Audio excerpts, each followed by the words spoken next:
The economy is priority #1 for millennials, but what really are the best ways to get your financial house in order right now?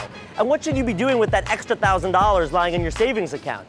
We posed these questions to Alexa von Tobel, the founder of LearnVest, an online financial resource that's grown from 1 employee to over 70 in just 2.5 years.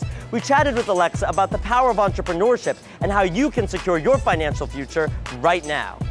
Alexa, what are the top tips for young people to get their financial house in order right now?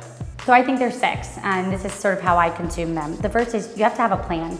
You have to know what your roadmap is and where you want to go. Do you want to own a home in 3 years? Do you want to pay down your student debt? Whatever it may be, you need a game plan, and we have them for things like losing weight and other parts of our lives, so have a money plan. In that is #1, get organized. You want to actually link all your accounts to a site like a LearnVest so you can see where your dollars are going down to the penny. Set up online accounts, things like that. #2 is know your numbers. It's so important to make sure that you know basic numbers like your credit score. What's your real take-home pay exactly, and what does your life cost you every single month down to the penny?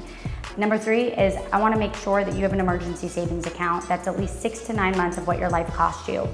The reason being is you lose your job tomorrow, I don't want you to have to go into major debt, and I think it's really consumable and it's something that can provide you a lot of freedom by having that. #4 is I want you to contribute to your retirement account and think about your future. And then the final one is I want you to really understand insurance.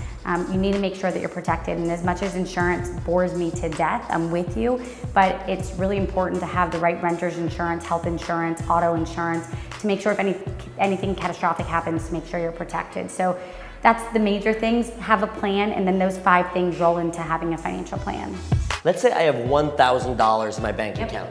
What should I be doing with it? So I would first ask a few things. So 1, if you have credit card debt or your student loans, credit card debt's the most expensive type of debt. So I would say it's really important to pay that down first. After that, you've got to make sure that you're always paying the minimums on things like your other debts and your student loans. Then I would make sure you contribute to your 401k, because that single dollar goes so far for your future, because compounding interest is like magic, but not really, it's just math.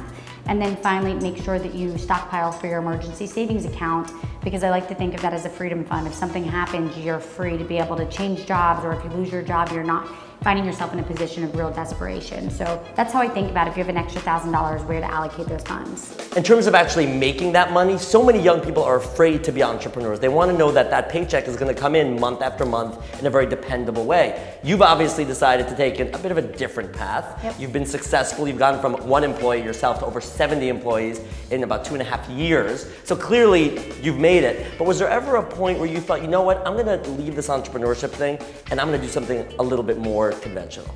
For me, it's not always about just making the money. Life isn't about making tons of money. It's about doing what you want to do and having enough money so that you can live the life that you want to. And so for me, it was important for me to live a life that I'm passionate about. What made you so passionate about actually starting and pursuing LearnVest? I fundamentally believe with my heart and soul that financial planning shouldn't be a luxury, that it's a real right for everyone to be able to have access to trusted experts so that they can not make mistakes. And so it's pretty powerful, and it's something that is worth getting out of bed in the morning for. Alexa von Tobel, thank you. Thanks. Bottom line, it's easier than you think to achieve financial security right now. You just need to have the right plan. Of course, we want to hear what you think, and we want to hear about your financial plan. So tweet us at Waywire, tweet me at Baruch Shemtov, and as always, subscribe to Waywire.